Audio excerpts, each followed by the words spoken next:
It's time for Rabbi Minkowicz's Weekly Torah Lesson, a place where life's most difficult questions are answered. Here with his spiritual perspective and insight, Rabbi Minkowicz. Welcome to this week's Torah lesson. This week's Torah portion is Parsha Noach. The question of the week is, why is it important to speak positively? So in this week's Torah portion, Parsha Noach, the Torah begins and says as follows: Eila Toldos, these are the offsprings of Noach. And then it goes on to say, Noach was a righteous man, he was a complete man, and he followed God. And then first, in the next verse, it starts speaking about the children. So all the commentaries ask, why are you giving all these beautiful anecdotes about Noach? And even though it's very, very nice, but you said you're talking about his children, you should continue talking about his children. The Rebbe explains a powerful insight based on a piece of Talmud that says as follows: that when someone speaks Lashon Hara, what does that mean? He speaks about somebody else, not necessarily so nice. Whether it's true or not, it's irrelevant. The Talmud tells us the person that says the nice thing will suffer from it. The person that's listening will suffer from it. And the person that they're talking about will also suffer from it. So the Rebbe asks, the person that speaks not nice, we can understand why he should get affected. He's talking not nice. The person that's listening, we understand also. Because the fact is, he's listening. He said, listen, I don't want to hear it. But the person, the innocent human being they're talking about, why is he at fault that two people are talking about him? And the Rebbe explains, because that is the power, unfortunately, of the tongue. When someone says something negative, it affects the person saying it, the person listening it, and unfortunately, even the person they're talking about.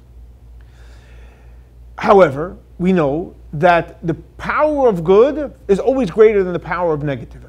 So in other words, just like when a person speaks negative about somebody, it affects all three in a negative way. How much more so when you speak positively about somebody else, even if the person is not there, the person that's saying it obviously is in a great space and is doing beautiful things by talking positive. The person's listening is hearing something nice and positive, and the person they're talking about also feels a positive energy and is blessed by it. So the Rebbe explains, this is why in this week's Torah portion, it speaks about Noach, all his qualities, because we're going to be dealing with, in this week's Torah portion, Noach has a lot of challenges ahead of him. He's dealing with a whole community that he's trying to inspire to repent, and the whole community is trying to get him, obviously on their side, to go against God. So Noach needed some spiritual power. So God came along and said, guess what? I'm going to give him the power. By what? Noach's a tzaddik, he's a complete man, he follows God, and by saying that, obviously, it affected Noach in a way that he got positive energy, that he was able to overcome and deal with all the challenges that took place in this week's Torah portion.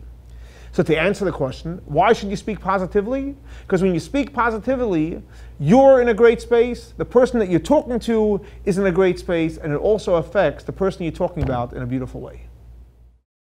This week's Torah lesson is dedicated to the memory of Baruch ben Aryeh Leib and Shlomo Ben Yosef. May their souls be elevated by the Torah we're studying in their memory. Thanks so much for joining us for our weekly Torah lesson. For more information about Chabad, please visit our website.